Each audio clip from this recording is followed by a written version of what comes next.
right, hello folks, hello from Chicago. Just wanted to pop in here today, talk a little bit about a subject that a lot of folks have asked me about over the years.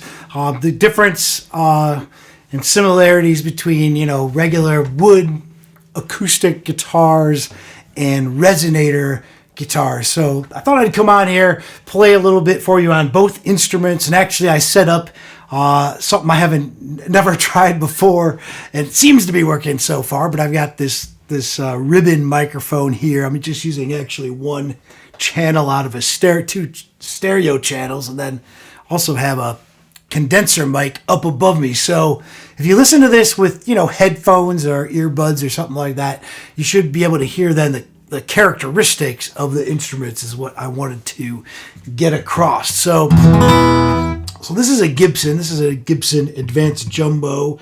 This is a dreadnought size guitar, what's called a slope shoulder style Gibson guitar. And this is my favorite just wood guitar. And it's got some really great characteristics.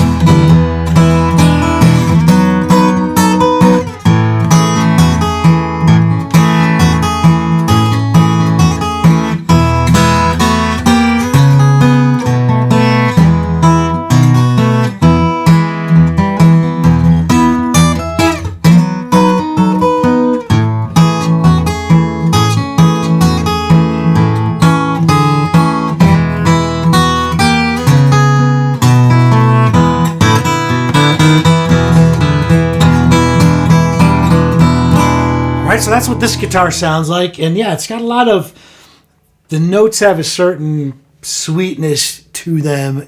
This kind of guitar is really nice for certain things, like a really slow or a really pretty kind of tune.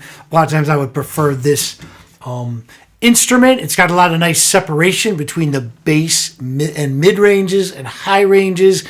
So all the voices of the instrument are very clear and very distinct. Now let's take a look at a resonator guitar. So I got a wood-bodied resonator that I'm going to play for you here now. I do also have a metal-bodied one, but that one it needs some new strings. The strings are shot, so maybe another time I'll bring that one out. But let's take a listen. I'll play the same thing on this instrument so you can hear what the difference is.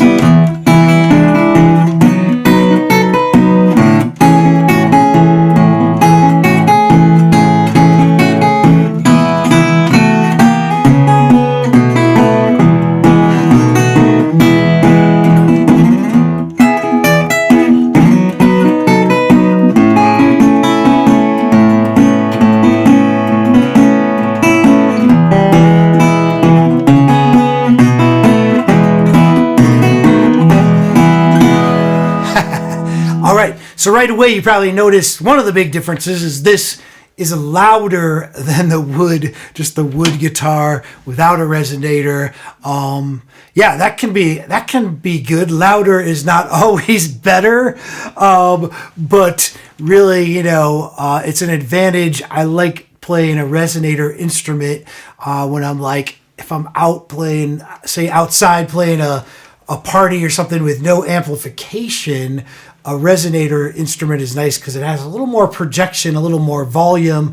Another thing I like about this is a National brand resonator, which I like the tone of this brand a lot personally. But I also like the fact that the body is thinner. So you can see that with the wood guitar, the body is much thicker. So I kind of like that because it's a little bit sleeker profile. This is kind of similar to like a jazz.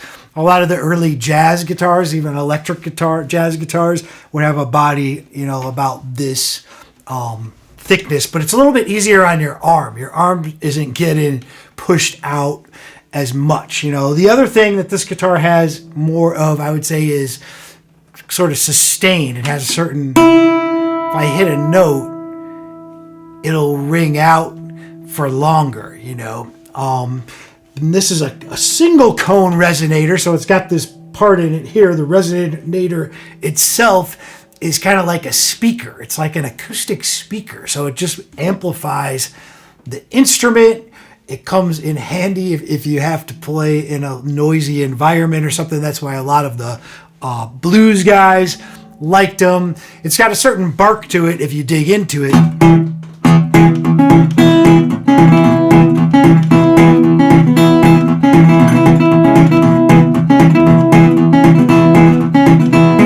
So it's got a little more punch to it, but what you lose is it doesn't have as much separation, and in a way it doesn't have as much bass. It's more, I think of the Resonator guitar as sounding more boxy and more mid-rangey. Let me do that same thing I just did on the wood body, just so you can hear the difference. So I could do a similar, you know, similar kind of rhythm.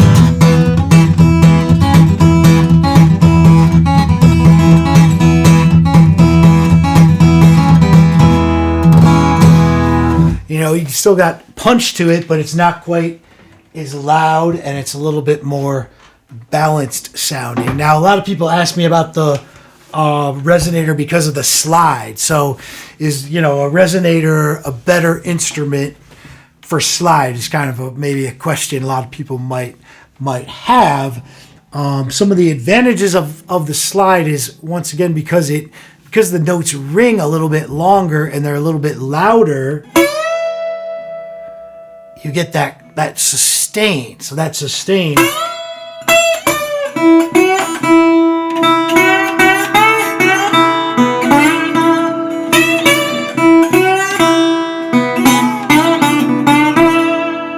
there's also a lot of sympathetic vibrations. So when I'm hitting, even though I was just playing on one string, it's making these other strings ring out. Let's check out a similar riff back on the Gibson. So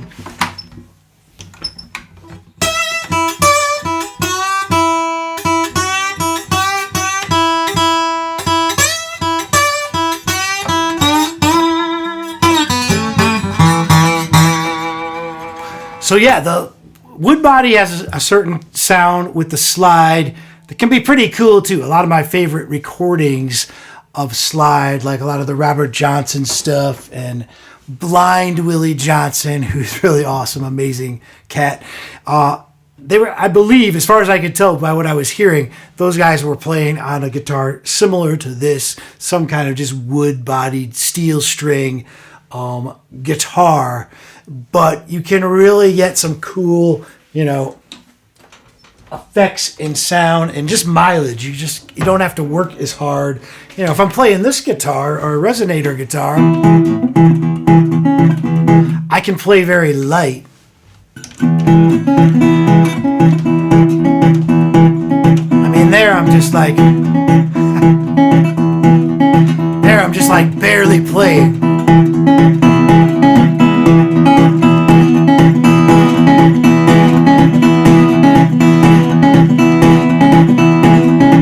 I've got a wider range of volume, you know, that I can get. And then if you get, so I should mention too that on this guitar I've got medium gauge strings. That's 13s is what they're kind of known as. And then on this guitar I've got light gauge strings, so 12s on this guitar. Now that makes a little bit of a difference if you're playing, especially if you're playing slide and stuff. It helps to have a little bit of a heavier string is going to be an advantage. Now, I don't usually use the other guitar to do open tunings, but this guitar I would use to do open tuning. So let's get into that. I'll tune into open G.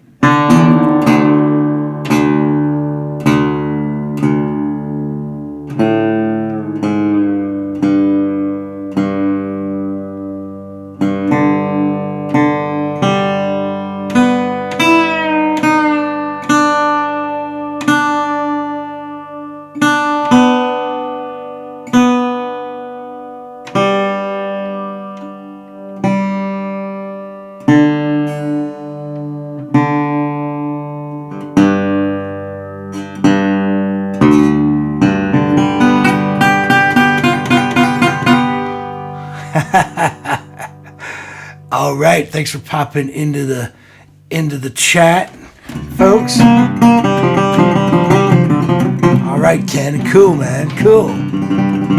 Yeah, I know. It's you can, you know, you always want more guitars than you have, whatever guitars you have, you know. But a resonator is a nice thing to add to the collection, I think. So when you're in these open tunings, then you also get kind of a, you know, you get that slide and it just rings. And also in a way, because of the mid-rangey, boxy sound, this kind of works nice for slide. You know, like if you turn up the mid-range, you get more.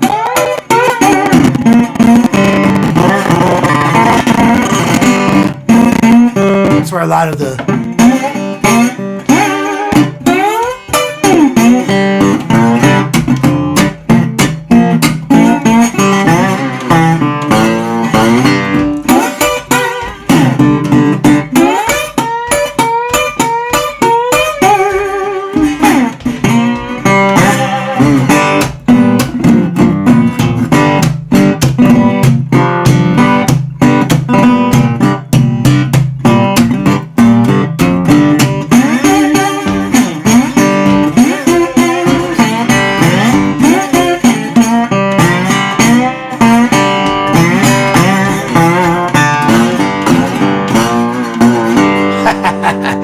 So yeah, it sounds great for that kind of stuff. And then if you were doing something really slow with the slide, it's nice because of the sustain. And those sympathetic, the other strings ringing too.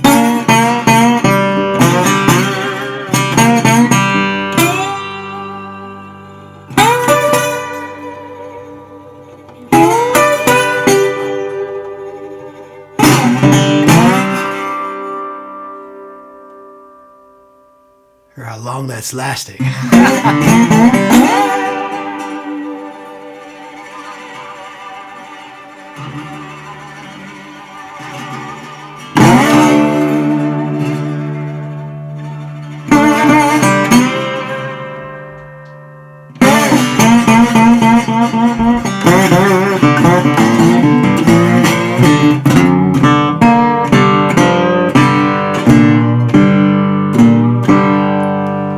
All right, so that's the resonator in with the slide. I'm going to switch over to the wood body, do a little bit of slide on this.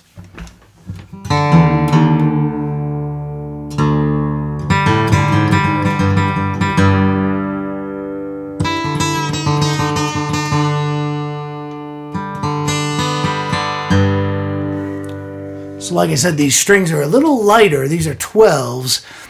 So they're not, it doesn't have quite the tightness that the resonator does, although that resonator is actually a shorter scale guitar. You know, guitars come in different scale lengths, which is what's the distance between this point here where your nut is and the bridge down here.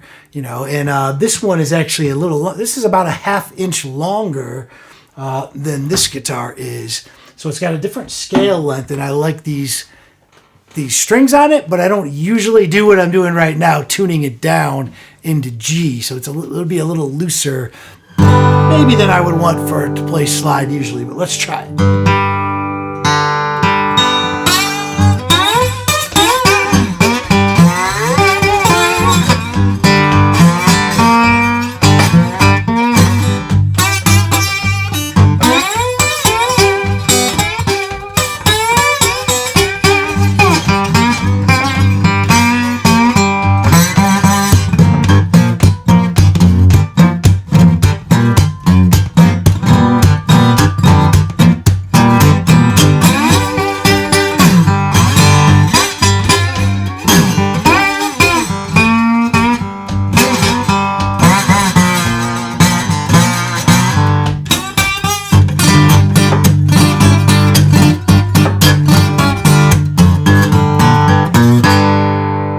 So yeah, it does strike me, and like I said, a lot of my favorite recordings, Robert Johnson's recordings and Blind Willie Johnson, I think those guys were playing this type of guitar, wood guitar, and it has a certain sound to it. I would say it's more of a breathy sound to it. It has more of there's more in the high end to it, and a lot of times I would probably prefer a glass or ceramic bottleneck instead of a metal one, although you still get the basic idea of it. But I think a glass one sounds a little bit better on a wood-bodied instrument. So that's something to keep in mind, maybe try out.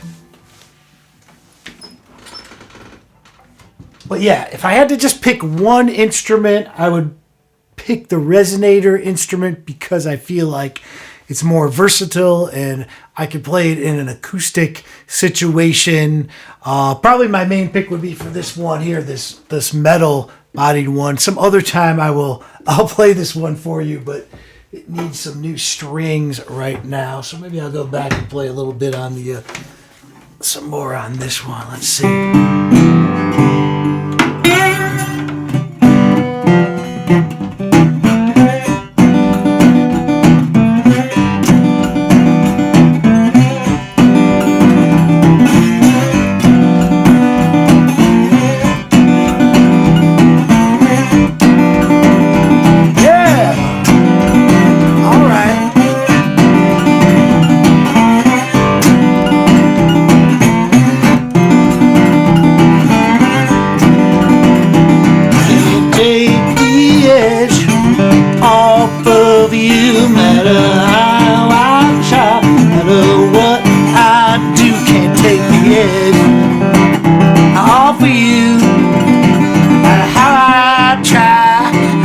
What I do, what I do, what I do.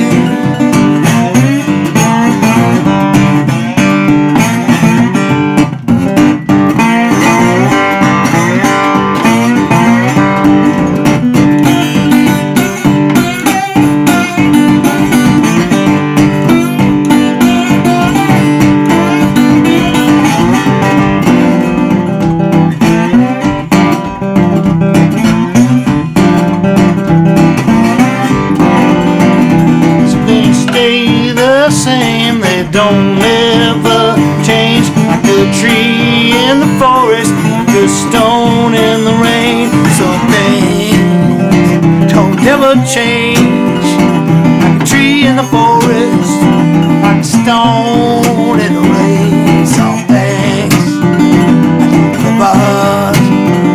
don't never change.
Sometimes I think I got a haunted soul. So you got a hold of me, won't let go. You won't let go. You won't let go.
But yeah, it's interesting. You know, the open G tuning, it's got a lot of different. It's got a lot of different moods. You can take it in a lot of different directions. You can really work those major chords to get really kind of a pretty, you know.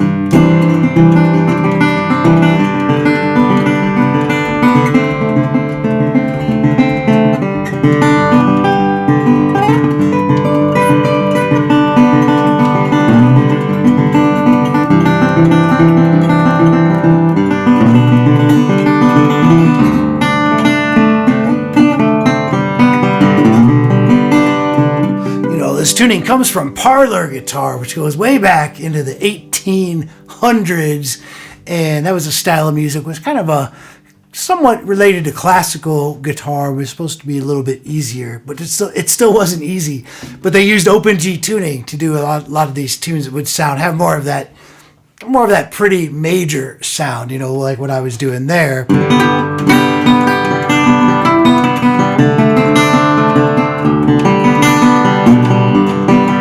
Then the blues guys got a hold of it, and they started putting in those blues tones, more of the pentatonic, that kind of stuff.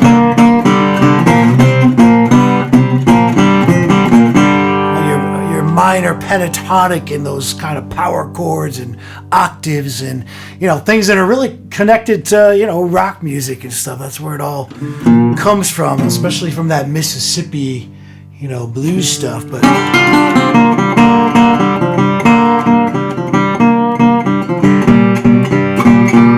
your microtones in there, those blue notes, as they call them.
I think I might have knocked it out of tune there. But yeah, finger picking works great too on the resonator. It just brings it all together, you know. So you know, you don't have to go to the crossroads. That's okay. I do got, you know, different stuff. Got a lot of stuff on this, you know, on this channel as well about open G tuning as well as open D tuning. Got some different courses and workshops available as well. If you go to ericnoden.com, you can see what I've got going on there at the moment. But yeah, thanks for checking this out. Let's see, maybe I'll play it out with something else. Maybe I'll go back to standard tuning because now I'm Why not, right? And actually, the majority of the time that I usually play a resonator guitar, I'm usually playing in standard tuning. So even though it's great for those open tunings, I actually like it for just playing in general. Like I said before, because of the louder volume, you can use a little bit less, force. Yeah, steel too. Steel is good, yeah. The steel guitar is heavier too, though, so that's the downside of the steel bodied one, and one of the reasons I like this wood one. But once I get some new strings on that steel, I'll bring it out. I'll come back. I'll pop back on here at some point spontaneously, just like tonight, and I'll play some for you, honey.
right now. Thanks for the comments, folks. That's a tune called Push Reel. That's a tune that I recorded with my band, The Sanctified Grumblers. Kind of a crazy guitar instrumental. I think I took it. That was a pretty fast tempo, you know, kind of like when if you're you know, driving the car a little close to the edge of the cliff, maybe. But it was a fun ride. Thanks for joining me wherever I'm at, whatever I'm up to. You can find out about it at ericnoden.com. That's where I list all my live shows and my online stuff that I've got going on. You can also check out rootsduo.com, where I've got all the info on everything I'm doing with Joe Falisco, harmonica player that I've been working with for many years. Yeah, what else is going on? So I just wanted to compare those, you know, compare that wood-bodied with the Reso guitar. They're just different flavors, but I do find I can play a lot longer on this thing. It's a little more ergonomic because it's not as thick. And it's also great for all the slide and that stuff too. So those are some nice advantages of Resonator guitars. This one's a National brand one. I don't know. Personally, I've found a lot of times, unfortunately, the less expensive ones do not have the same tone. They look cool, but they don't necessarily have the same richness of tone. You would think it's just like metal, you know, parts and stuff that it wouldn't matter. But I think they put a lot of care and crafting into these instruments that they make out in California, the national ones, you know. But this is kind of a newer one too. Some people like to play the old ones, you know, the 1930s. They have an actual, because they were making these guitars, you know, these metal-bodied and wood-bodied ones, you know, back in the 1920s, 1930s. So some people have these vintage, you know, guitars from back in the day. I don't like to play anything that's too, like, unique or valuable or fragile, you know, because I've worn out a few of these guitars so far, but you know, they sound great. They do good for me. So all right, folks, thanks for stopping by. Thanks for checking this out, and be sure to check out some of my other, you know, lessons if you're interested on this channel. There's a bunch of stuff on open D tuning, open G tuning. I'm doing live online classes pretty often, workshops. Check it all out at ericnoden.com, and I hope you all have a great evening wherever you're at. All right, take it easy.